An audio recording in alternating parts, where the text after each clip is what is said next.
horta waxaan rabaa inaan isweydiino waa ay horta xukuumaddu miyaysan ahayn xukuumadda aynu u xil saaray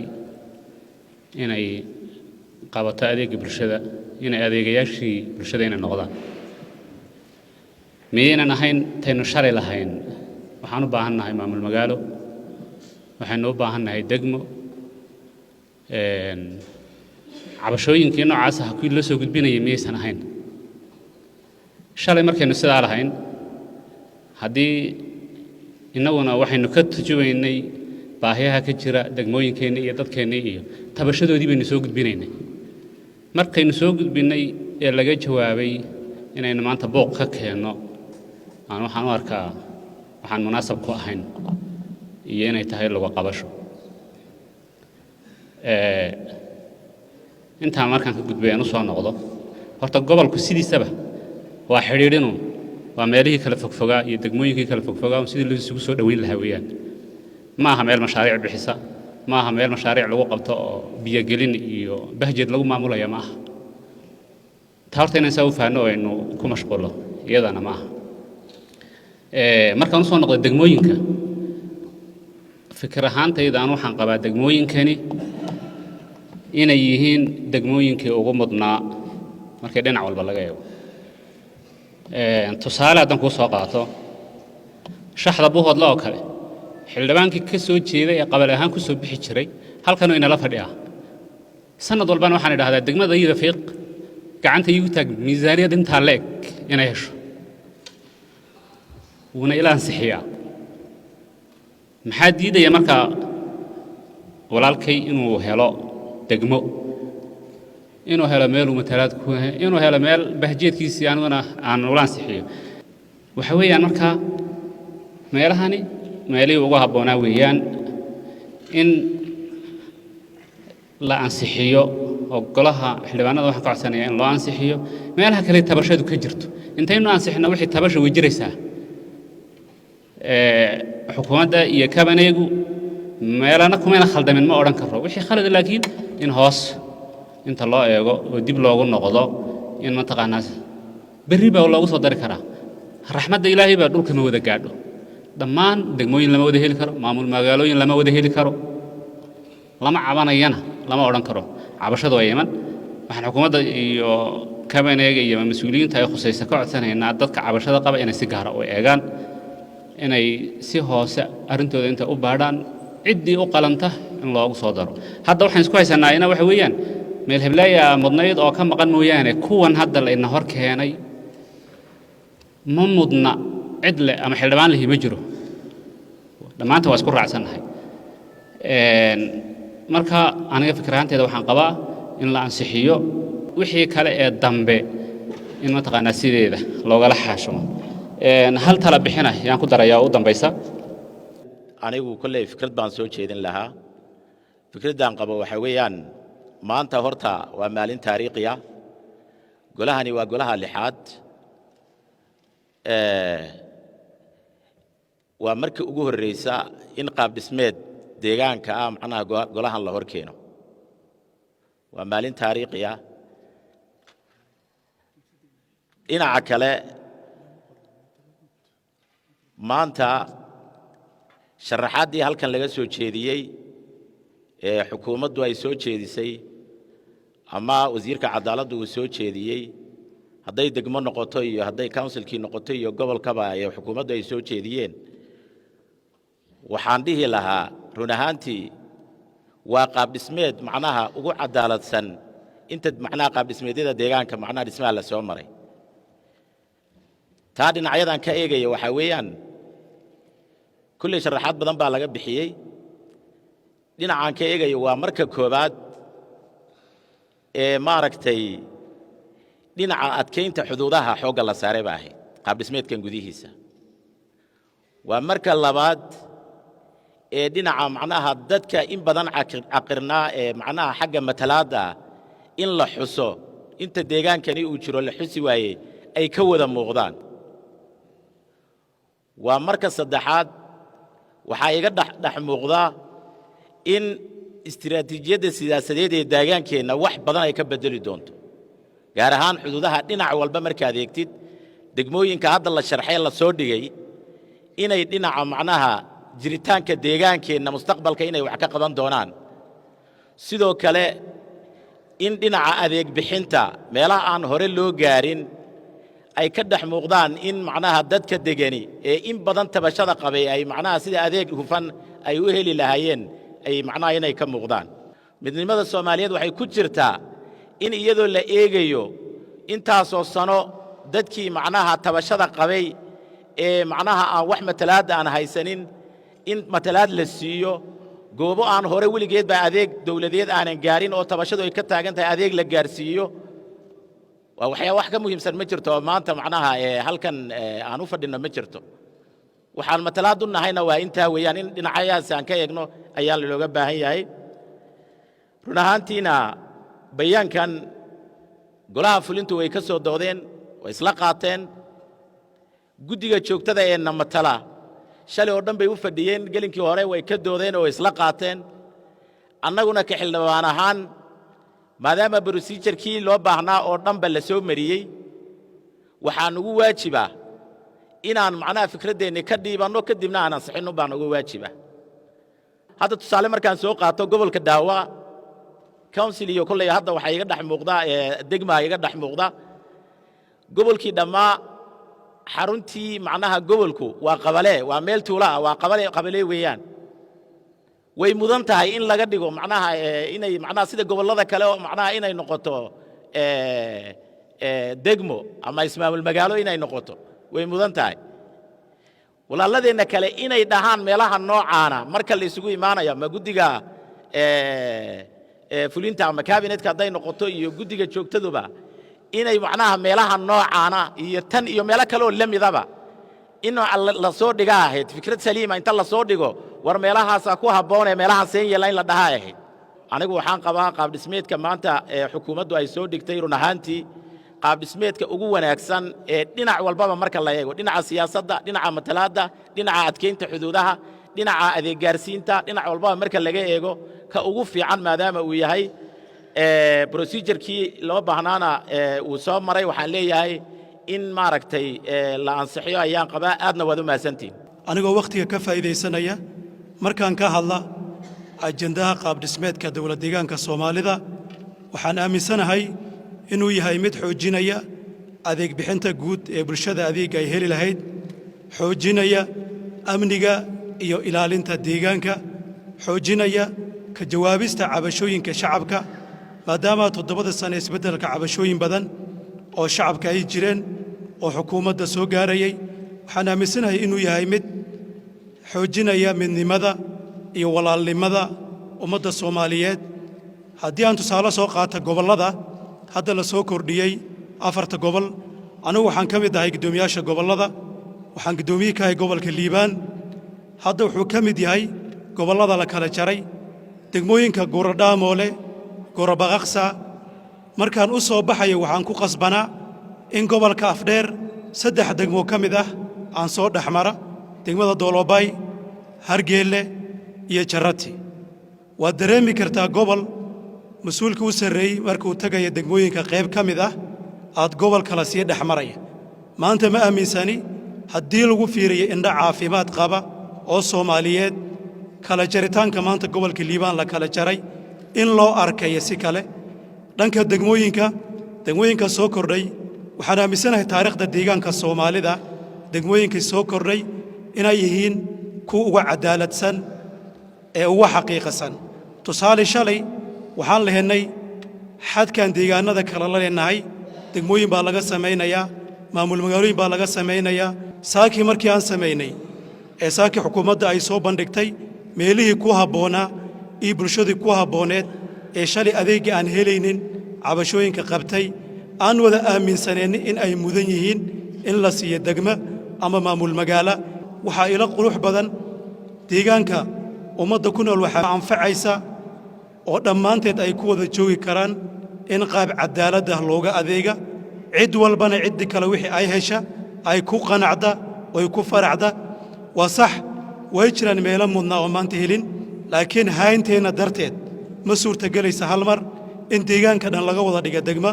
iyo maamul magaalo iyo gobol laakiin mustaqbalka way gaari doontaa sidaa daraaddeed golaha sharafta leh waxaan ka codsanayaa in aan ansixinna degmooyinka la soo kordhiyey aad iyo aad u mahadsantiin horta marka koowaad waxaan rabaa inaan idhaahdo bulshada deegaankeenna maanta wax u soo kordheen dhammaanteen inaan wada aragno waxa inoo soo wada kordhay waan soo dhoweynayaa waxaana leeyahay hambalyo intaa kadib hadalkaygu ma ahan aysan jirinin tabasho iyo waxyaalo la qabo oo badan inaanay jirin maaha laakiin si guud inaynu u aragno wax deegaankeenna u soo kordhay dhan kastaba marka laga eego intaa kadib waxaan rabaa inaan weydiiyo golaha ama waxa weeye hoggaaminta su'aalo dhowr ah meelo aan isleeyahay waxay ku mudnaayeen degmooyin marka dhan kasta loo eego inta aqoontayda ah sababaha looga tegay baa waxaan rabaa inuu caddeeyo golahu kolley sababo badan hoggaamintu way noo soo dhigtay laakiin marnaba qof doonaya inuu tukado weysadii inuu ka tagaa way dhacdaa laakiin waa first priority waa waxa koobaad oo uu qabanayo marka meelo ay tahay inaan la ilaawinin baan tabayaa anigu aragtidayda saas awgeed waxaan rabaa bal su'aal ahaan inaan u bedelo deedna laga jawaabo haddaan mid u galo degmooyinka aan isleeyahay waa muhiim tusaale ahaan degmada Dolobay qabalaha darso la yidhaaho waa meel istaraatiijig ah ka fog degmooyinka uu u dhexeeyo sababta degmo looga dhigi waayo waxaan rabaa inaan weydiiyo golaha labo waxaan rabaa inaan weydiiyo degmada Shilaabo Laascaanood ama Laascaano hadba ka tiraahdo Laascaano hadba ka tiraahdo santarka la yiraaho santarkaasi waa santar weyn welibana xagga amniga wax badan ayuu maanta ka tari lahaa haddii degmo laga dhigi lahaa ayadana waxaan rabaa bal sababta loo ilduufay waxaan rabaa inaan soo raaciyo degmada Galaadi santarka Gaxandhaale oo ah santar weyn ku yaala corner aan wada ognahay xaaladda nabadgelyada uu ku sugan yahay aad wuxuu u mudnaa maanta in laga dhigo degmo ayadana bal sababta looga dhigi waayo Gaxandhaale isla Galaadi laftigeeda oo ah deegaan weyn degmada saandhaho santarka Qaloocan asagana bal maanta sababta looga dhigi waayay degmo inaan weydiiyaan rabaa golaha intaas waa kulli degmooyinka dhanka aan ka qabo waxaa jira deegaan aan isleeyahay aragtidayda waxa weeye waa strategic place oo waxay mudnaayeen in gobollo lagu daro in macnaha gobol laga dhigo markaan eegno deegaankeena meesha uu kaga yaalo oo ah dhanka Oromiya waa degmooyinka Salaxaad Lagahida iyo wixii kale oo raaci kara waxay ku yaalaan xuduud waan ogsoonahay waa degmooyin inta badan xataa sisteemadii waxa weeye hore degmooyinku ka go'an ayna waxba ka go'inin bal iyadana Oromiya xuduud u leeyahay nabadgelyada dhankeeda marka loo eego gobolada iyadana dhanka sababta loogu dari waayay waan isweydiinayaa inuu goluhu ka jawaabo waan jeclahay insha Allah councilka iyada laftigeeda inaan ilaawo ma rabo inkastoo aan halkaan ku jirin degmooyin fara badan oo waaweyn oo ay ahayn magaalooyinkaas in laga dhigo council ayaa ii muuqanaya aragtidayda Jarati baa kamida Sagag baa kamida Iimay Bari baa kamida degmooyinka noocaas iyagana in la ilaawi karo inaba ma ahayn possible ma ahayn in council laga dhigo kale aragtidayda golaha sharafta leh kulley wixii golaha cabinetka iyo mas'uuliyiintii ay quseysay soo maray procedure-ku hadda waa soo maray tabashooyinkuna weli way taagan yihiin aad iyo aad baan waxa weeye u soo dhaweynayaa inta maanta heshayna in loo hambaliyeeyo mudane madaxweyne maanta deegaanka adaa hogaaminaya dadka tabashooyinka qaba waqti inaan la siin baan qabaa saas awgeed tabashooyinkaasi aan lagaga gudbin maanta laga tagay golaha xilli kasta loo yeeri karaa stiilna waxaan u maleynayaa waqti waynu haysanaa teeramkeena waxaan leeyahay si Soomaalinimo ku jirto tanna maanta aan waxa weeye u meel marino sidoo kalena mudane madaxweyne mas'uuliyad baa ku saaran deegaanku ka saaran yahay shacabkan buu ka saaran yahay dhulku ka saaran yahay wax walba ka saaran yahay macnaheedu ma ahan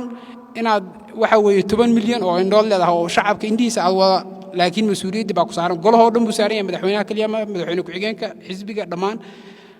tabashooyinka jira again mar kale waxaan leeyahay si degdeg ah loo galo hana laga jawaabo iyadoo lagu salaynayo ama population ha lagu saleeyo ama dadku dhaqaala ay meeshaas haysataa lagu saleeyo ama ha lagu saleeyo maxaa la yiraahaa distance-ga ay meeshaas u jirto meelo badan oo tabashooyin qabaa jira waa la wada garanayaa dadku deegaanku ka wada shaqeeyay waa la wada garanayaa siyaalo kala duwan maadaama bulshada cadaalad darro badan ay tirsanaysay hadda waxaan dareemayaa in cadaalad darradii ay burtay intaasoo dhanna 40 sano wax fuli waayey oo la raadinayay in maanta la helay aad iyo aad buu ugu mahadsan yahay madaxweynaha degmadaas boqolkiiba boqol waa tu soomaalinimada sii xoojinaysa waa tu walaalnimada sii xoojinaysa waa tu cadaaladda sii xoojinaysa ayaan leeyahay aad iyo aad baan u soo dhaweynaynaa ta xigta waxa weeyaan horta bulshadan waa bulsho maadaama cadaalad badan tirsanaysa ay tahay hal mid oo keliya inay kaafin karto ma malaynayo maamul magaalo u baahan tahay degmana u baahan tahay anu sidaan qabo weeyaan afyeen ku-xigeenka madaxweyne ku-xigeenka iyo dhammaan golaha xildhibaanada ee sharafta leh run ahaantii waxaan u mahad celinayaa xukuumadda sida fiican ee maaragtay ay u soo dhaweysay in qaab dhismeedka deegaanka la ballaariyo waa mid loo baahnaa waayo dalku wuxuu ku jiraa competition ama tartan baa lagu jiraa tartanka lagu jirana waxyaabo wax lagu qaybsamo waxa ka mid ah waa qaab dhismeedka in la soo dhaweeyo way fiican tahay marka waxyaabahan qabo waxa ka mid ah kow in maaragtay daraasaad dhab ah in laga sameeyo ayay ahayd daraasaadkana in loo soo jeediyo golaha xildhibaanada way fiicnaan lahayd waayo si cadcadaan ay u timaado way fiicnayd arrinta kale in la soo dhigo daraasaadka si cad loogu caddeeyay ahayd degmooyinka cusub degmada ay ka go'ayso populationkeeda in daraasaadka si fiican loogu caddeeyay ahayd laakiin mustaqbalka dambe in waxyaabahan iska saxno waa wax muhiima arrinta kale soo jeedinay waxa weeyaan saan wada ogsoonahay 25kii degmo hore wax matalaado xildhibaana ma laha oo maaragtay heer federaalba degmooyinkaas kama duwan gashan marka ka xukuumad ahaan in iyadana la qaato oo la dirdirgeliyo oo maaragtay 25ka degmana in maaragtay sanadka soo socda hadduu ilaahay yiraahdo in xildhibaano official ay yeeraan meelaha qaarkood waxaad arkaysaa meelan degmaba lahayn oo maaragtay meelihii ay ka soo baxayaan xildhibaanadii oo degmooyin hore ay jiraan taana in maaragtay qaab dhismeedka in isagana sida uu dhaqsaa badan leh in loo soxo waan soo jeedin lahaa arrinta kale ee muhiimka ah waa qaab dhismeedka maaragtay gobollada saan wada ogsoonahay wakiilada noo jooga wakiiladaas kuma filnaan u qabaa in maaragtay xafiisyada horumarka oo kale in la dhaadhiciyo qaab dhismeedka tusaale ahaan madaxa xafiiska waxbarashada madaxa xafiiska beeraha in qaab dhismeedkii la waxeeyo sababtoo taas waxay naga saacidaysaa mustaqbalka dambe maaragtay geedi socodka shaqada inay saxanto iyo sidoo kale in la sameeyo gobollada qaab dhismeedka marka la dhaadhiciyo miisaaniyaddana in loo dhaadhiciyo ayaa fiicnaan lahayd waayo golahan inuu maaragtay dhaxal ka tago ayaa muhiima marka intaasaan soo jeedinayaa waana soo dhaweynaynaa aad iyo aad baad mahadsantihin waan soo dhaweynayaa bayaankan qaab dhismeedka ballaarinta dowlad deegaanka Soomaalida waxaan isleeyahay waa bayaan muhiim u ah oo in badan golahan la sugayo in la hor keeno 4 sano doorashada kadib galfadhi kastoo la qabto waxaa laga warsugayay ama la filayay in qaab dhismeedka ballaarintiisa ayay shacabku naga warsugayeen maalin kasta galfadhigii la galaba ajandaha maxaa ku jira lalaha marka maanta aad baan soo dhaweynayaa in lagu soo daro meelaha degmooyinka loo soo xushayna waxaan isleeyahay waa meelo mudnaa marka la fiiriyo laba sababoodba dhanka amniga oo meelaha xuduudo ku yaalla ay u badan yihiin dhanka matalaad la'aanta dad badan oo deegaanka wax ka degan oo matalaadoodu markii hore ay ka dhex maqnaydna waxaan isleeyahay way ku dhex jiraan marka waan soo dhaweynayaa waxaana xildhibaanada sharafta la ka codsanayaa inay ansixiyaan qodobka labaad waa dhanka qaab dhismeedka gobollada la ballaariyey ama wax lagu daray meelahan isleeyahay way mudnaayeen in gobollada la kala qaado oo tala ahaan ugu soo dari lahaa ii muuqata tusaale ahaan gobolka doollo kale gobol aad u ballaaran weeyaan oo mudan in laba gobol laga dhigo ilaa saddexba marka bal golaha xukuumadda iyo madaxweynaha waxaan ka codsanayaa hawshaas in hoos loo eego oo bal wax laga fiiriyo wax loo qabto haddii xukuumaddu isla qaadato in uu qalmaayo laba gobol laga dhigo waxaan codsanaynaa xukuumadda in hawshaas maaragtay dib loogu noqdo oo qorshaha dambe insha Allah lagu daro aad iyo aad baan mahadsantahay salaamu calaykum waraxmatullaah marka horta xageen ka nimid in la yiraahdo fiican iyo meelan waxay ahaayeen maamulka ugu horreeyay boqortooyada Xayl Silaasi 14 taqlaagizaad ayuu ahaa dargigiina 14 kan buu ka filaagar yiri Soomaalidu waxaan ku lahayn 14 kaas Hararge Sidaamo iyo Baali Hararge waxaan ku lahayn bal hadda meesha aan joogno fiiriya inta gobolada leedihiin iyo waxaan laan jirnay qallaafo qabridaha dhagax buur jigjiga goday ciise gurgura gursum oo fiiq warada ahayd iyo xamaro iyo kuwan oo gursum hoos imaan hayay walwal iyo wardheer waxaa la dhahaa dhagax madow ilaa iyo luxun kulli waxay hoos tagayeen dhagax buur ilaa yahuud waxa laga maamulahay maanta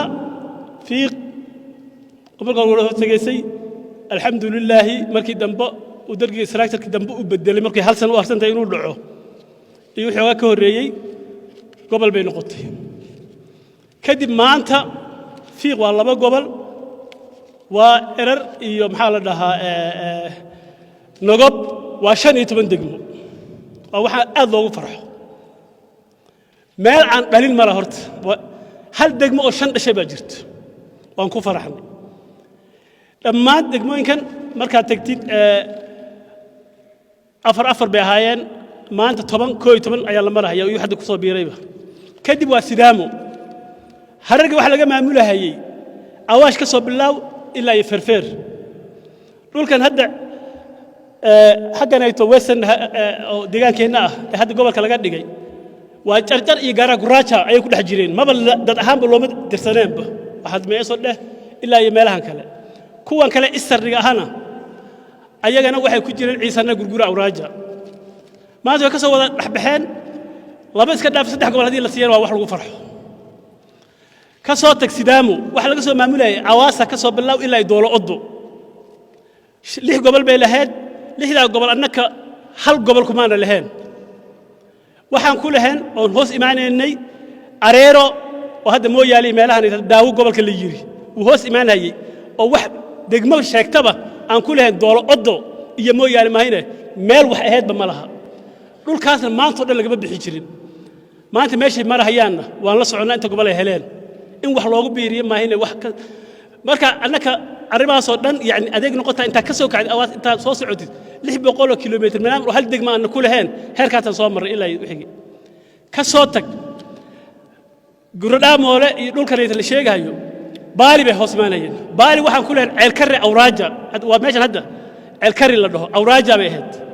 baali waxay ahayd 5 gobol 5 gobol 4 gobol marka la isku daro ceel karri ba ka weyneed 6 degmo hoos imaanaysay waa Hargeysa Baarey Jarati Imey Bari Dolobay ومهان قرآن مولي دول منا بلا ده وسمان هين إكسو قين إلا قرصادولا كلي قرآن مولي أولي قال وحق لوه تباهين وح كلولا قوم سلام مالك دول آد بلارن وهذا ويسيد أفسنيه قاب أكتيدا ما أنت سومالي بعدين هارو دمال بدري أنا كدول كلي دقوي كلو كثير بحسن إن هذين ما هنا وحي أنك إلى نص كردي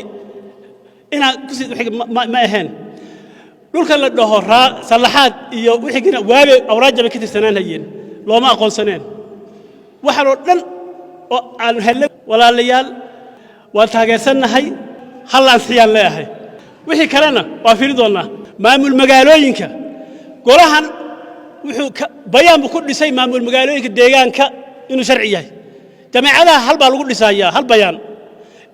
وكالة هل بيان بالقول لسايا تفاريقها لكن مثل إنكار لوديسو والريجوليشن وقولها في الناس كله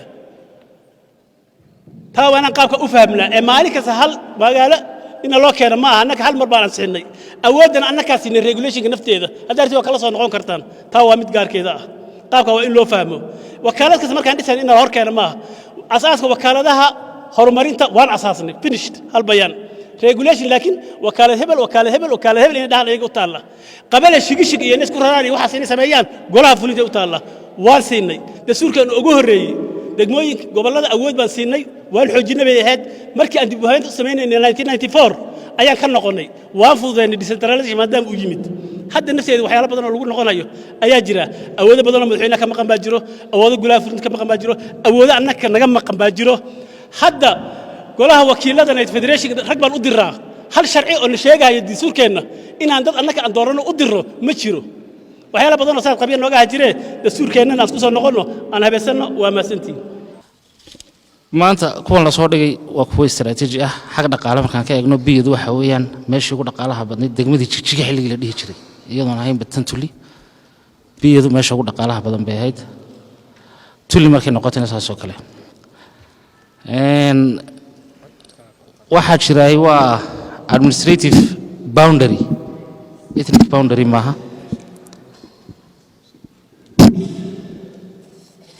administrative boundary-geenaasi ma calaamadsanay stiil goobo badan oo referendum ka dhicina way jiraan daraasaadka hadda markii la sameynayay waxaan maqlayay guriga ka maqlayay daraasaad inaan la sameyn waa la sameeyey xafiiska maamulka madaxtooyadu si gaar u sameeyey ka nabadgelyaduna si gaar u sameynayay labadaba si gaaraan isku wareysiinay xogaha annagaa siinaynay goobaha kalena saan baan u malaynayaa inay u mareen in la soo bandhigo oo golaha la soo dhigo waa arrin kale laakiin iyagu meelahay qusaysay inay gaarsiiyeen baan u malaynaya detailna waan siinay marka waxaan leeyahay maanta inta layna soo hordhigay waa inay ugu baahida badnaa in laynoo ansixiyo golaha waan ka codsanaynaa waa kow meelaha xuduuduhuna waa meelaha ugu daran micnaha soomaalinimadu aad ay ugu fog tahay to tell you the fact meel soomaalinimo lagu riixo meel ay dad kale is hayaan weeyaan meelaha mar kasta in aan soo dhaweyno oo il gaara ku eegnana waa fariinaan golaha u gudbinayo waxaan soo dhaweynayaa qaab dhismeedkan lagu ballaarinayo deegaanka waxaan soo dhaweynayaa waxaanan aaminsanahay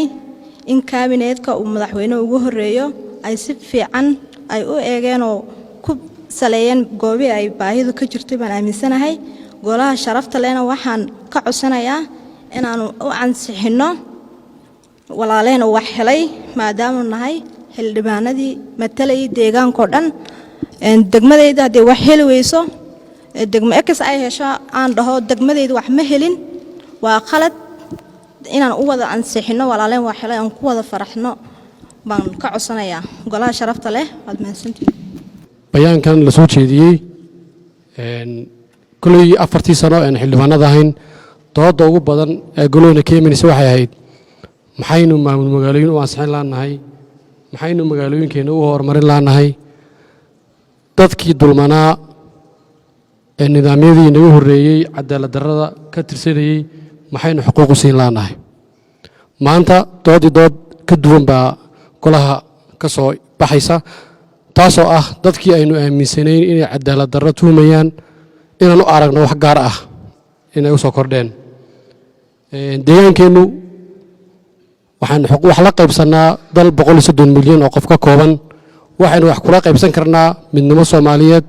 iyo aragti midaysan laakiin haddii halkan laftigeeda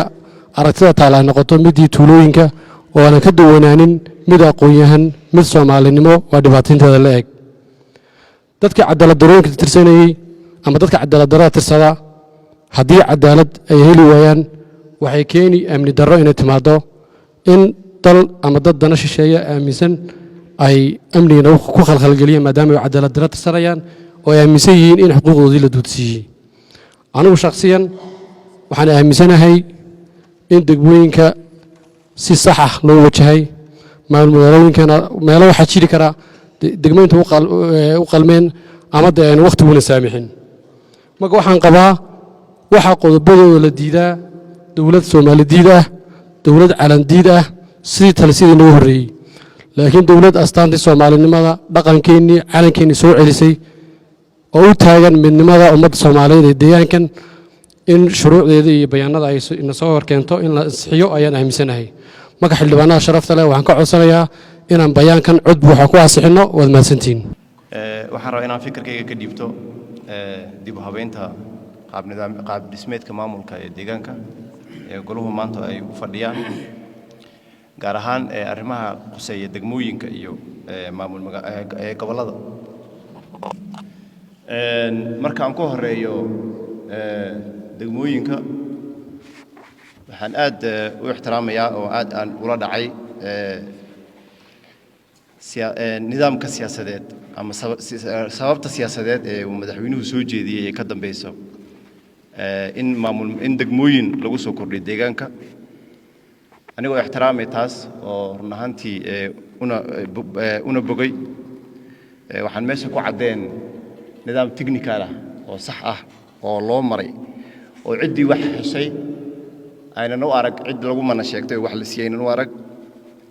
ciddii weydayna aynan u arag in la dulmiyey aynan u arag oo sax ah yaanan iiga muuqanin meesha jawaabihii ay bixinayeen hoggaaminta sare saan ogsoonahay golahan waa golihii shacabka waa golihii lixaad intuu deegaanka golo soo maray waxaan aaminsanahay inuu yahay golihii ugu cilmi badnaa waxaana keenaysa waa nidaamka horumarineed maadaama uu yahay mid incremental oo sanadba sanad ka sii dambayso bulshada horumar kusii tallaabsanayso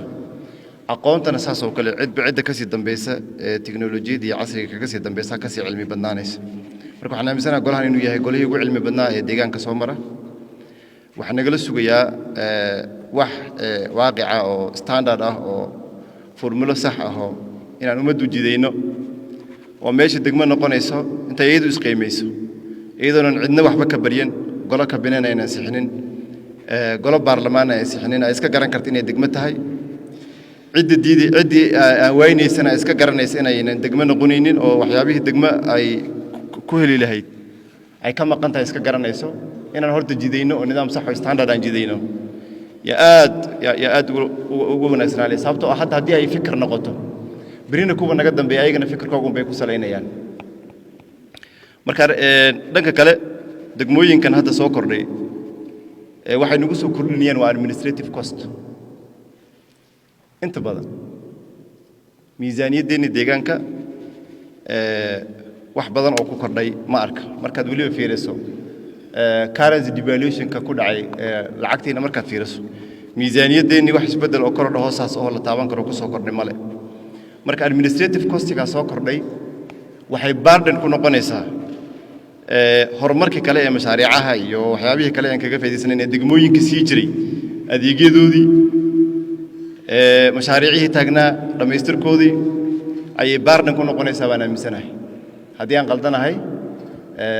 maaliyaddii iyo ciddii dhaqaalaha iyo maaliyadda cilmigeeda lahayd way fadhidaa inay iga qanciyaan waan jeclaan lahaa dhinaca waxaan u soo noqonayaa gobollada mudane madaxweyne gobolladu adeeg toos ma bixiyaan degmooyinkaa bixiya adeegga gobolladeennu structure gobol oo waxbarashada gobolka iyo madaxa xafiisadka waxbarashada gobolka iyo caafimaadka gobolka iyo biyaha gobolka structure la yidhahdo meli sida deegaanada kale roolkooda waa coordination iyo oversight bay leeyihiin intaa wax ka baxsan oo adeega gobol uu bixiyo male marka kale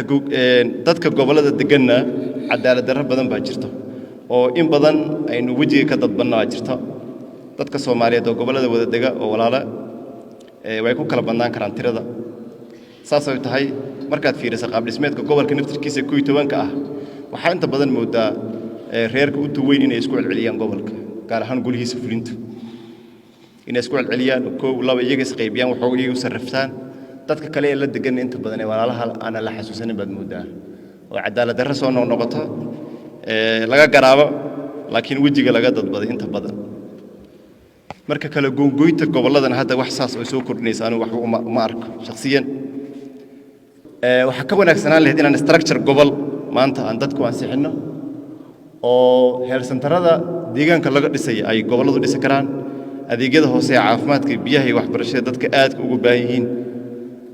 heer deegaan loo soo dooranaya ay gobolladeena ku filnaanayaan baa yaa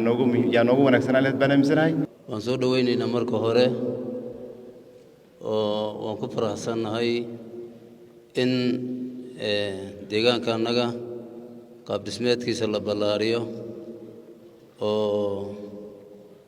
dhan kastaba dhanka siyaasadda iyo horumarka iyo nabadgelyada inay markaasi meel kastaba ay gaadhaan waan soo dhowaynaynaa laakiin run ahaantii dee kolley fadhigan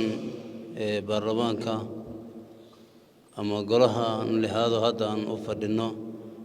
waa markii koowaad oo qorshe noocan oo kaleeta la soo dhigay in badanna waa la sugayey markii aan halkaa ka soo laabto kolley deegaanka waa lagu wada abtirsadaa dad kastaba metelaad iyo meeshan ku fadhiyaa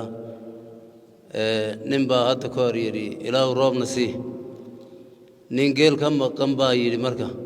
roobkan aad adiga weydiinaysa geelaygii maqnaaraadkiisii inaad ku baabi'isaa doonaysaa marka dadka dad hadda ka horna mataqaanaa dee wax haysta oo lasii dulminayey iyo dad hadda lafteeda dulman iyaan iskugu dhex jirnaa annagu deegaamada gobolka afdheer markii aan soo qaadanay degmada imey galbeed baan ka soo jeedaa anigu degmada imey galbeed waxay had la leedahay degmada eelkari degmada jirati degmada hargeelle degmada cadaadle iyo imey bari raaso dhankana oromada ummadda halkaa degan kolley madaxweynaha hal mar buu markaasi meesha tagay injineer shaalana wuu tagay imey waxaan aaminsanahay dadka ugu badan ugu dhul ballaaran ugu resource badan inay tahay waana dadka aan isleeyahay waa meelaha aan weli dowladda isheeda aan arag dhanka horumarka ha noqoto iyo dhanka qaab dhismeedkaba markii u dambaysay al-shabaabtii soo gashay waddanka markii jiiq laga baxay godka dadkii ugu galay ree imey bay ahaayeen marka maadaama dee dadka mas-uuliyadda ay naga wada saaran tahay degmooyinka markii markaasi la qaybinayay waa sax in la qaybiyo lagu daro laakiin in si daraasad dhaba intii la sameeyo run ahaantii in markaasi dee la xuso degmadaas siiba jiiq in la xuso waayo cadaadle iyo imey meel u dhexaysa ma jirto cadaadle iyo imey meel kale hal qabale u dhexayso ma jirto waxaa weeyaane ummadda halkaa degan ummadda mataqaanaa intaa dhan oo weliba dee horumarka ugu ballaaran meesha iyo dhulka ugu ballaaran iyo mataqaanaa populationka ugu badan meesha markaasi deegaanka annaga aan isleenahay waa halkaas waa imey iyo cadaadle intii u dhexaysa weeyaan ciddii soo martay way soo mareen marka dadka intaa dhan baaxaddooda hal qabale waxaad arki 30 qabale hoosaad ay hoos tegayso meel ay ka jirto ma jirto meelaha kale haddana qabaleyaasha way isu muuqdaan 2 kiilo isu muuqdaan 6 iyo 7 qaba ee degmo laga sameynaya marka mas-uuliyiinta u sarreyso oo madaxweynaha uu kow ka yahay waan soo dhowaynaynaa degmooyinka iyo qaab dhismeedka cusub la sameeyey laakiin imey in hoos loo eego ama maamul magaalo ha laga dhigo ama mataqaanaa gobol ha laga dhigo ama degmaha loogu daraan leeyahay marka si mataqaanaa abashooyinka ama metelaadda mataqaanaa annagu hadda abashooyinka dee marar badanna way iska jireen meelo badan baa laga cabanayay waa la ogyahay xukuumadda way la socotaa meel kastana waa laga ogyahay horumarka lafteeda waa la ogyahay sidan meesha ay ka tahay haddana markii qaab dhismeedka la soo qaatayna dee in waddan dhan sida hadda bari oo kaleeto iyo imey oo kaleeto waa isku mid bari waa la mid bay sida bari hadda looga xusay bari oo kaleeto waa run dhul dhan oo mataqaanaa dowladda aan lahayn baa ka jirta hadda lafteedana imey dhul dhan oo dowladda aan lahayn baa ka jirta marka arrintaasi xukuumadda iyo golaha xildhibaanada sharafta leh waxaan ka codsanayaa in arrintaasi intii dib loo eego qaab dhismeedka cusub oo hadda la sameynayo in lagu soo daro ayaan codsanayaa aad baad u mahadsantahay asalaamu calaykum waraxmatullahi wabarakaatu goobaha maanta maamulka laga dhigay waxaa loo raacay shuruucdii markii dhaweedna loo sharaxaya ama bayaanada kala duwan shuruucahay dhigayeen baa loo raacay istiraatiijiyadda siyaasadeed ta amni iyo ta horumarneed ay leeyihiinna waynu wada garannaa xaaladda guud ee dalku ku sugan yahay waan ogsoonnahay deegaankeennu gaar ahaan intuu ku sugan yahay waan ogsoonnahay gaar ahaan goobaha xuduudaha waddannada aan jaarka nahay ama waddanka Soomaaliya ha noqoto ama meelaha kale dhibaatooyinka soo noqnoqda ee ka jira waa hawl xal waara ama dhibaatooyinka jira xal ka keenaysa ayaan aaminsanahay markaan dalka gudihiisa ku soo noqdo waddannada deegaanada aan jaarka nahay dhibaatooyin ba'an baa ka jira degmooyinka qaarkood waxaa laga yaabaa 5 degmo oo deegaan kala ama 6 degmo inay xuduudaha dhaxda ugu jiraan taasina waxay ku haysay inay deegaankii goobo badan degmada ay ka mid ka aheen ayna shaqo isku yeelan haddii adeeg waxbarasho noqoto haddii adeeg caafimaad noqoto ku amni haddii noqoto tusaalahaan waqti ka mid waqtiyadan gobollada ka shaqayn jiray ayaa degmo deegaankeenna ka mid goob ka mid ay shacabkeenna isku laayeen degmadii ka mid ka ahaayeen 100 iyo googo bay u jirtay meesha xagga ta kale deegaanka kalena ay u jirtay 300 kilomitir deegaanka waxa weeyaan waqtigaas degmooyinkii intaan la sameyn bay ahayd cid u tagtay ma jiro waxa dhacday deegaankii kale jaarka in looga soo gurmaday la kala dhaxgalay sidiina maamulkii loola wareegay bari dambo degmo la ansixiyay ayaan dhulkii ka soo wareejinay iyagoo maamulaya muddo 7 sano meelahaas macnaha waxay xal u tahay hawshani deegaankeennu nidaamkaas dhul inagaga bixilaabay xal u tahay bulshada aaga ku nool dhibaatooyin badan baa haystay dhibaatooyinka ba'an ee haystay waxa looga faa'iideysanayay baahiyaha dhabta ay shacabkaas qabaan marka hawshani xal waxay u noqonaysaa hawlaha caynkaas markaynu eegno bulshooyinka la takooro walow ka xumo erayga inaan idhaahdo erey kale aanan garanayn inay maanta degmo helaan cid ka mudan ma jirto runta marka laga hadlo cid ka mudani ma jirto markaan marxaladaha soo dhigaya kama dhigna bulshada tabashada qabta way qaldayn kama dhigna tabasha may jirtaa ha way jirtaa in la saxana way tahay waqtiga ku haboona in la saxa way tahay bulshadu waxa weeyaan tabashooyinka ay qabaanna waa la dhageysan waana lagu qasban yahay ama la jeclaada ma la jeclaan laakiin degmooyinkan maanta nala hor keenay xaaladoodu waa xaalad caynkaas cidda kale waxa weeyaan maaragtay bari xaaladeedu waxa weeyaan in wax laga qabtay tahayna waynu ku qasbannahay waynu ka qaban haddii ilaahay nagu simo marka golaha sharafta leh waxaan ku codsan lahaa marxaladda iyo xaaladahaas inagoo ogsoon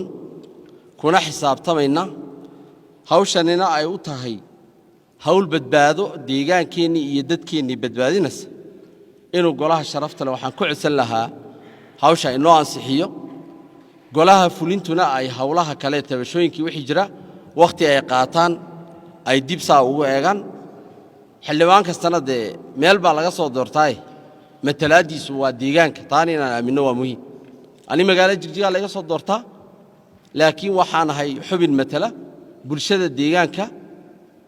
meel kasta joogto marka ciidaan u hadlayo sida xildhibaanada igu horeeyay qaarkood ay u hadlayeen meeshay ka soo baxeen iyo meel kale iyo meel kasta uga hadlayeen waxa fiican inaan qaab ballaaran u fikirno golaha waxa weeyaan haddaan tabasho qaba iyo haddaan taageero qaba labadaba inaan anoo xubin xildhibaan deegaanka ah aan hadlo ayaa quman aad iyo aad baa mahadsantii waxaan u mahadcelinayaa soona dhaweynayaa structure-ka cusub ee maanta la soo dhaweeyey in aan maaragtay u muujinno Soomaalinimo iyo taageerad ay mudan yihiin dadka Soomaaliyeed ee maanta loo soo dhaweeyey meel ay iska maamulaan amnigooda iyo adeegoodaba ay ka helaan in la soo dhaweeyaan marka hore soo dhaweyn lahaa taa markaan sababeeyo waxaan u maleyn sida la soo sheegay golahan waa structure-kii koobaad ee structure ballaaran oo deegaankeenna wax laga bedelayna la soo hordhigo shalay markaan labada degmo ee galbeedka si ansixinaynay ee lagu soo kordhinayay deegaanka waxaa taagneed qadiyad Soomaaliyeed oo dhul Soomaaliyeed sideen ku badbaadinaa sideen isugu gurmanaa oo dadkeenu adeeg ku helaan baa taagneed dad baa ka hadlayay oo khilaafsanaa oo lahaa maxaa loo soo kordhinayaa taa dhigeeda haddii wax yar lagu soo darko dhulka ama dhibaato yar ka dhacda haddana waxaa garab taagneed barabagandada deegaankii baa la dayacay shacabkii baa la dayacay dhulkii baa lala wareegay hadalkayga markaan ku soo noqdo qofka soo jeedinaya talada ee xildhibaanka ee mudanaha ah ee tala ku darsanhayo ama soo jeedinaya wax dhib ku ah waxaa fiican inaan tala bixinta ku darsan oo aan dhahno meelaha degmooyinka haddana hor yaalla laga jaray daaway ka soo bilowdaan afdheer bay soo maraan shabeellay soo maraan qurxi bay soo maraan doollay soo maraan jarar ilaa faafan wey markii saa ay noqotaan isleenahay halkaana degmo qalma hal ogaad marka haddii la yidhaha qaab dhismeedkii hay'addii fulinta aan wakiilanay ee maamulaysay shacabka iyo baahidiisa ogeed waxay soo dhoweysay boqolkiiba ma aqbalayno taa waxaan u arkaa hadda inayna fikir sax oo nadiif ahayn dad Soomaaliyeed baa lagu xadgudbi guriga iyo golahana inay xadgudub aan tacaddi sameeyno ani sax ilama ah marka waxaan hadalkii ku soo koobi lahaa nidaamkan iyo degmooyinkan la soo dhoweeyey aan taageerno aan soo dhoweyno amniga ahaan iyo adeeg ahaan bulsho Soomaaliyeed wax loo gartay weeyaan in aan fikir khaldan annagu isticmaalana ma aha shalay wixii jiray baarlamaanka naga horreeyay inteena aan bedelay baa qaab dhismeedka deegaankeena ballaariyo nidaam ku sameeyay waa sax wax noo soo kordhay weey maantana inaan annagu wax ka tagno oo dadka Soomaaliyeed ee 30 sano caban hayay structure-ka dawladda ee xuquuqda la qaybsanaa waxba ku dhaxelin in aan maanta wax uga tagno anu in raad fiican tahay baan qabaa waana soo dhaweynay aad baad mahadsantiin waxaan ognahay muddadii isbeddel ku dhacay iyo waliba muddooyinkii ka sii horreeyay tabashooyin badan oo meelaha qaarkood ka jiray garawshiyo badan oo laga sameynayay degmooyinka baahiyaha loo qabo meelaha xuduudaha ah gaar ahaan in wax waaqic ah oo la wada ogyahay inay tahay baynu ogsooneen dhammaanteen waxaan filayaa degmooyinka hadda inta badan ee la magacaabay haddii la yidhaahdo degmaha loo dul istaago sida xildhibaankii igu horreeyay hadda uu sheegay degmo qudha oo la leeyahay degmadaasi halkaa uma qalantee degmo yaan laga dhigin ma soo baxayso degmo kastaay oo la soo magacaabay waa laga garaabayaa dhowr sababood awgood kow inay structure matalaada oo ka maqnaa bulsho degan deegaankeenna qayb ka mida inay wax u soo kordhinayso labo inay ay soo kordhinayso xuduudaha aan la leenahay deegaanada dariska ah oo laga yaabo soo fiditaan iyo durkitaan inay ka soo socdaan inay difaac u noqonayaan oo ay gaadhsiinayaan adeegyadii horumarka ahaa laynagula tartamayay ee bulshooyinka lagu kasban lahaa inay soo buuxinayso arrinka saddexaad meelaha kaleete waa meelo amni iyo soo kordhinaya deganaansho oo matalaadii ka maqnaana buuxinaya waxaan filayaa aragtidan saxda ah ciddii wax ka maqnayd intii la dhammaystiro meelaha kale ee wax tabaya ee wax ka dhiman yihiin ama wixii khaladaad ah ee u baahan in la saxaano dee weli waxaan filayaa kalfadhigani waa kii sagaalaad mid kaleete iyo mid kale oo u dambeeyaba way dhiman yihiin ciddii nuunuujin u baahan annaga haddiidna la weydiiyo la yidhahdo hadda maxaa dhiman meela aan laftanadu carabka ku dhufan lahayn oo dhihi lahayn meel heblana way mudan tahay meel heblana way mudan tahay way jiraan ta saddexaad waxaan rabaa inaan xusuusiyo meelaha degmooyinka hadda la magacaabay qaarkood garawshiyaha ay haystaan meelaha hadda laga dhawaajinayo la lahaa meel heblana way mudan tahay in degmo laga dhigo markii bulshada joogta loo tegey waxay ayagu ay garwaaqsadeen oo yidhahdeen madaxweyne haddii aad degmo bixinayso annaga naga horreysay degmadaasa mudane haddana carab ku dhufto reeqalloocan markii loo tegay ee socdaalkii 6 sano ka hor lagu soo marayay waxay caddeeyeen oo yidhahdeen haddii wuxuun la bixinayo garawshiya waxaan ka qabnaa in halkaa la gaarsiiyo marka waxaan rabaa inaan caddeeyo inayna diidmo gudihii aysan jirin garawshiyo badan oo degmooyinka intooda badan ay jiraan guriga waxaan ka codsanayaa inuu noqdo degmooyinkan in lagu asixiyo sidaasaan taageeraya anigu haddaan guddida joogtada ka mid ahay dhammaan gobollada deegaanka 10 ka mid waan tegey saa daraaddeed degmooyinkan la soo dhigay 10 ka mid waan garanayaa waxaan garanayaa muhiimadii leeyihiin baan garanayaa anoo ku soo koobaya dhinaca difaacidda xuduudaha deegaanka iyo kuwa dariskaaba dalalka dariska dhinaca amniga ka jawaabista su'aalihii shacabka ka jawaabista su'aalaha guddiyada laftooda ay soo qaadeen gaarsiinta iyo dhaadhicinta adeeg bixinta intaas aan ku saleynaya waxaan aaminsanahay inay mudan yihiin baan aaminsanahay oo golo ansixiyo gaar ahaan meelaha hadda aan gaar u taaban karo caleen baa ka mida duuban baa ka mida shaxda buhodlaa ka mida waan garanayno dad hadda kahor xuquuqoodan helin hadda inay helaan inay mudan yihiin taa markaan leeyahay kama dhigna cabashooyinka waa laga jawaabay tabashooyin gaar oo qabnaa jira kuwaasina waxaan la wadaagi doonaa xukuumadda iyo xisbigan la wadaagi doonaa haddii alla idmo run ahaan bayaankan wax ka beddelka qaab dhismeedka dowladda degmooyinka iyo qaab dhismeedkan bayaanka wax ka beddelka qaab dhismeedka deegaanka marka hore run ahaan aad iyo aad baan soo dhaweynayaa welibana waxaan ku horeynayaa xagga degmooyinka runtii waa istaraatiiji fiican oo dhinacii cadaaladda tallaabo fiican hore loo qaaday waxaynu maanta ansixinaynaa ama maanta aynu fadhinaa waxa weeyaan waa degmooyin deegaankeena dhexdiisa dhulkiina waynu xukunnay aynu xildhibaanada u ahayn ama mas-uuliyadda aynu haynay weeyaan runtii waxaan qabaa in istaraatiiji fiican xuduudaha ahmiyad weynna la siiyey daraasaadna la sameeyey indhala'aanna aan la guurin waaqici in maanta laga duulay meelihii u baahnaa inta badan in cadaalad laga sameeyo tallaabadii koowaad in la qaaday meelo kale oo kolley tabashooyinku way badan yihiin marka taa anigoo bogaadinaya oo aad iyo aad boqolkiiba boqol soo dhaweynaya haddana waxaan leeyahay meelo kale oo iyada lafteedana ku habboonaa oo waxa weeyaan in laga sameeyo ama in hoos loo eega ay ahayd oo aan doonaya maanta in badan baa kolley laga hadlay laakiin maanta doonaya in qalin caadiya lagu qorto iyada lafteedana oo waxa weeye mustaqbalka haddii la yidhaahdo in saxitaan laga sameeyo ama waxa weeye kalfadhiyada dambe in lagu eego meelahaasi kolley waa dhulka maadaamana aad u maray waxa weeyaan meelaha kow ka ah degmooyinka aan odhan lahaa waxa weeyaan meelaha in xoogga la saaro kow meesha hardin la yidhaahdo ee degmada maaysa ka tirsan dhulka ugu mudan ee ugu fog weeyaan kow ayay ka tahay waxa weeyaan haddii istaraatiiji tahay oo dhinacii xuduudahana way buuxinaysaa fogaantiina way buuxinaysaa marka meelaha noocaas oo kale ah dee maantaanu ma odhanayo halkan ma la soo raaciyo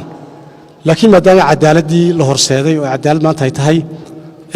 in meelaha noocaas oo kaleana waxa laga yaaba hogaaminta lafteedu inayna xog ma garanaysaa ama baahidu maadaama iska badan tahay intii hore loo ansixiyeyna kolley ay mudnayd meelo badanoo mudanna way jiraan saas daraaddeed in maanta qarinkii cadaaladdu maanta maadaama tallaabadii koowaad qaaday tallaabada labaadna in halkaa laga dhigo waan soo jeedinaya dhinaca kale waa gobollada runtii gobollada structurekooda in la kala qaybiyo iyada lafteeduna waxa weeyaan waa tallaabo fiican gobollada in la kala qaybiyo ahayd aad baardanka u ah gobolka faafan baa ka mid a anu kolley shakhsiyan gobolladii daan sugayna islahayn waa la kala qaybinaya gobolka faafan baa ka mid ahaa oo dee waxa weyn hadda qaab dhismeedkiisu 20 uu ku dhowaanayo kaa laftiisa lagu daro kaa kale waxa weeyaan gobolka jarar aad baan soo dhaweynayaa in la kala qaybiyo oo gobolkaasi aad iyo aad buu dhul weynaa degmooyinkuna way badan yihiin istaraatiijikaalna marka la eego dastuurka dowladda deegaanka soomaalida ee dib loo habeeyey qodobkiisa 49aad markaynu soo qaadno wuxuu dhigayaa farqadiisa saddexaad xarafkiisa ta iyadoo la tixgelin isagoo la tix raacayo tirada dadka dhuleed ee deegaanka iyo socodka dhaqandhaqaale nolosha bulshada waxay dhisayaan qaab dhismeed ismaamul ama maamulo dheeri ah oo ka deegaan ahaan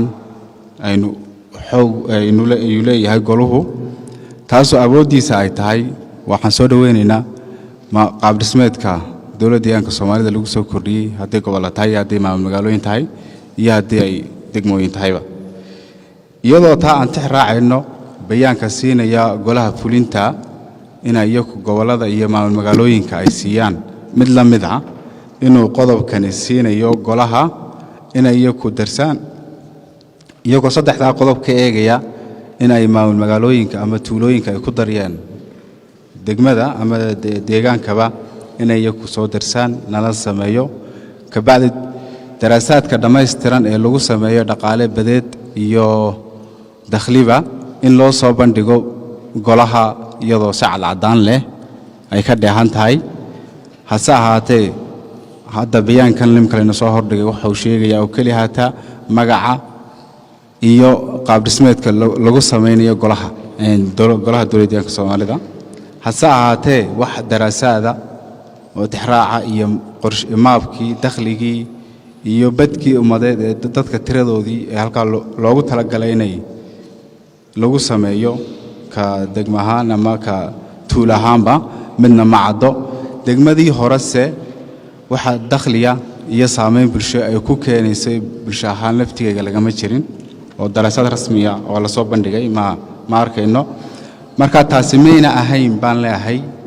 awoodii golaha in ay fulintu ay marorsanayso su'aashaasaan weydiinayaa ta kale waxaan su'aasheeda labaad waxaan u galayaa gobolkan faafan waa gobolka ugu population badan uguna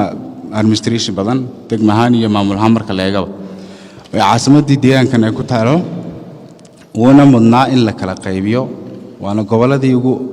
bad ahaan iyo bulsho ahaan iyo dhaqaale ahaanba mudnaa in la qaybiyo hase ahaatee aan ilaa imika wax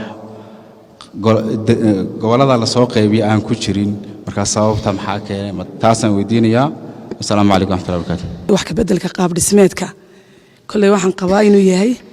bayaankii ugu mudnaa in la hor keeno golaha intii aan soo joognay waayo dad mudnaa inay wax helaan ayaa dulmanaa oo intaasoo degmo deegaanka ka mida oo maxaa la yidhahdaa intaasoo qablay oo kala fogfog oo dad aanay adeegii dowladnimaba aan la dhadhansiinin aanay gaadhin ay weli jiraan ayaa xildhibaanada deegaanka ka mid ahoo goobtan fadhiya sidaasi la mid ah degmooyinka qaar waxaa jira xiitaa dad waxaa jira tacadiye ay ka soo gaadhay sistamyadii hore oo heer qabalay la hadda taagnaa caruuro agoomma ah rajooyina dhibaataysan oo nidaamkii dawliga ahabowna gaadhin baa jiray tusaale haddaan usoo qaato degmo ka tirsan gobolka faafan oo la yidhaahdo bulladari baa ku jirta degmadaasi kolley dhibaatadii soo gaadhay waxaan ka wada dharagsannahay ilaa haddana may haysanin bay ka dhigan tahay wixii loo baahnaayo adeegii asaasiga ah waa mid aan soo dhaweynayna taas ta labaad degmooyin waxaa jira iyaguna xuduudaha ku yaala oon iyagana adeegyadu ayna gaadhin iyagoo landskii populationkii labadiiba uu deegaanka ka mid yahay haddana haddii ay ilihii dhaqaale ka helaan deegaanada jaarka si fudud waxay u fududaynaysaa inay raaci karaanba marka dadkaasoo kale waxaa lagu kasban karaa waxa weeyaan in degmo laga sameeyo nidaamkii dawligaha uu gaadho dadkii adeegii ay helaan si loo soo jiito dadkii haddii aan intaa ka gudbo waxa weeyaan bayaankani waxaan qabaa anigu daraasaadka lagu sameeyey inuu yahay mid cilmiyeysan oo ka duulaya daraasaad dhabo cilmiyeysan inuu ku fadhiyo golaha baarlamaanka ee sharafta lana waxaan ku codsanaynaa inay ansixiyaan waad mahadsantihiin ka xildhibaan ahaan anigu shakhsi ahaan markaan ka hadlo waxaan leeyahay cadaaladdii baa maanta la helay way jiraan baahiyo badan oo deegaanka la qabo dad badan oo u baahan inay matalaad ay helaan balse kuwan maanta helay way mudnaayeen in la bogaadiyana waan qabaa xildhibaanadan waxaan nooga mahadnaqayaa intoodii badneed ee hadashay inay bogaadiyeen soona dhoweeyeen annagu haddaan golo xildhibaano nahay ama baarlamaan nahay cadaalad baa meesha u fadhinaa wixii shalay helay degmooyinkii hore waa sax siyaasadda qaabkay ahaydna waanu garanaynaa igaga gufe kuwa mudnaa iyo kuwa igaga gufe ahaa iyo kuwa iyagoo la arkayo oo cad laga dhaqaaqay baa jiray marka haddii kuwii cadaaladda u baahnaa ay cadaalad heleen in la bogaadiyo waan mahadnaqayaa kuwa u baahanna mustaqbalka dhow inay iyaguna ay helaan waan rajeynaya insha allah waxaan bogaadinayaa qaab dhismeedkan hadday maamul magaalo tahay hadday gobol tahay meesha ku habboon iyo cidda u baahan iyada laftirkeeda haddii daraasaad la samaynayo in daraasaadkaas si dhaba loo sameeyo waxa mustaqbalka iyo waxa miiska saaranba in ay mudan tahay maanta tusaale ahaan markaan soo qaaday degmada calen hadda ee degmada shilaabo ka go'day inta badan xildhibaanadu way garanayaan baaxadda ay ku fadhido adeeg bixinta markii laga eego xagga amniga markii laga eego xaqiiqda markaan ka hadalno baahi dhabay u qabtay inay degmo noqoto adeeggeeda ay isku filnaadaan xagga amnigana maadaama ay xad ku taalo kilomitir aad u badanna uu dhankaa naga jiro in ma garanaysaaye amniga halkaa laga ilaaliyo oo amniga uu ka xakamayso dhibaatooyin badan baa hadda ka hor soo wajihi jiray